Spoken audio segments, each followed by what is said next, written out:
Hello friends, कैसे हैं आप सब लोग and thanks for watching my channel. Friends, इस वीडियो में हम डिस्कस करेंगे बैंक ऑफ बड़ौदा के प्राइस चार्ट के बारे में।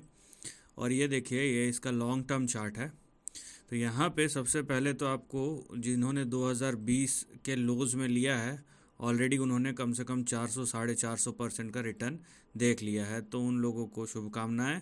लेकिन अभी जो है वो कुछ इस प्रकार का ट्रेंड है। नंबर वन, आप देखिए, बैंक ऑफ बड़ौदा का जो शेयर है ना, वो यहाँ पे अपने जो सबसे बड़े रेजिस्टेंस है पिछले 13 सालों का, उस जोन में आ चुका है। तो जहाँ पे हम रेजिस्टेंस की बात कर रहे हैं वो है 213, 213, और यहाँ पे 232, 233, 232, 33। तो ये जो जोन है ना, ये आपके रेजिस्टेंस का जोन है। तो अगर अभी यहाँ पे अप ट्रेंड होना है, ठीक है, अगर यहाँ पे अप ट्रेंड होना है तो इसके लिए बैंक ऑफ बड़ौदा के शेयर को 233 के ऊपर सस्टेन करना पड़ेगा। जाना, सिर्फ जाना ही काफ़ी नहीं है, सस्टेन करना पड़ेगा। ऐसा नहीं है कि ये शेयर ऐसे गया और फिर नीचे आ गया, इस तरीके का काम नहीं चलेगा, जाके सस्टेन करना पड़ेगा।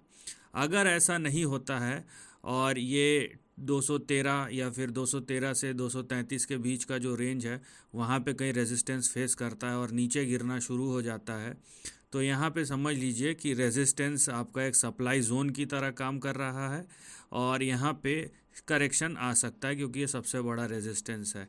इन दैट केस आपका जो बड़ा सपोर्ट रहेगा वो रहेगा लगभग देखिए 147, 148 के आसपास।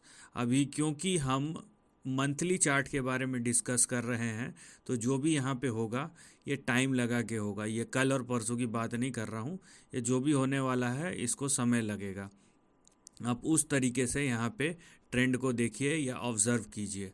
और यहाँ पे आपको अगर अपसाइड का डिसीजन लेना है तब लीजिए जब बैंक ऑफ बड़ौदा का शेयर प्राइस जो है 233 के ऊपर सस्टेन करता है।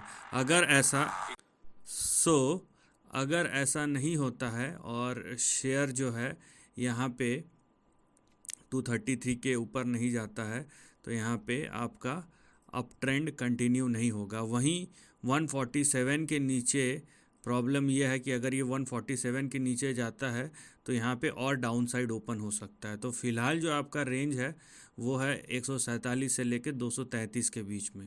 इसके बीच में करेक्शन होगा, कंसोलिडेशन होगा, वो तो हमें आने वाले समय में भी पता चलेगा।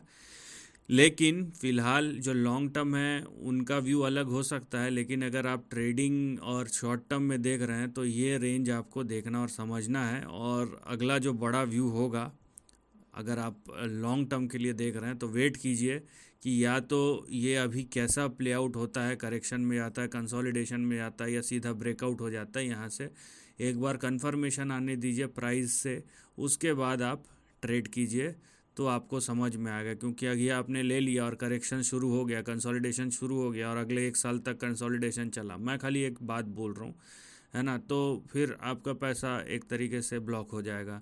अगर यहाँ से आपने वेट किया और मान लीजिए ब्रेकआउट हो गया, तो भी आप एक अपॉर्चुनिटी मिस कर देंगे। तो ये डिपेंड करता है कि आगे क्या होने वाला है। इसीलिए लेवल्स का कंफर्मेशन आने दीजिए, उसके बाद आपको जैसा लगता है आप वैसा डिसीजन ले सकते हैं। So this is the end of the video. Thanks for watching.